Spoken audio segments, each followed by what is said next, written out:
যিহেতু উপনিৰ্বাচন ৩১ নং চিডলি বিধান সমষ্টিৰ নিৰ্বাচন আজি অনুষ্ঠিত হৈছে। এইমাত্ৰ অলপ আগতে মই নিজৰ মূল্যৱান ভোটটো মই দান কৰিছোঁ।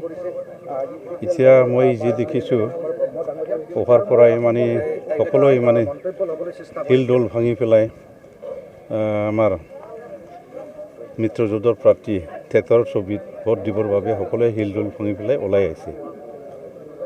এইকাৰণে ময়ো নথৈ আনন্দিত হৈছোঁ যে এই নিৰ্বাচনৰ জৰিয়তে মই ৩১ নং চিডলি বিধানসভা সমষ্টিৰ ৰাইজসকলক সেৱা কৰিবৰ বাবে মই সুবিধা পাবলৈ গৈ আছোঁ।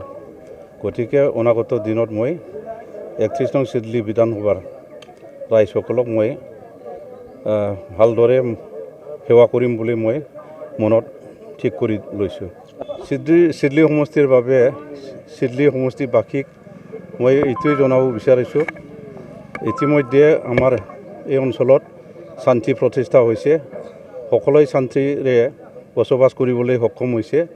গতিকে শান্তিৰে যাতে এই চিডলি বিধানসভা সমষ্টিটো যাতে আমি শান্তিৰে যাতে উন্নয়ন কৰিব পাৰোঁ, উন্নয়ন কৰাৰ ক্ষেত্ৰত মই সকলোৰ পৰা মই সহায় সহযোগিতা মই পাব পাৰোঁ। এইটোৰ কাৰণে মই সকলো আমাৰ চিডলি সমষ্টিৰ বাকী ৰাইজক মই অনুৰোধ জনাইছোঁ।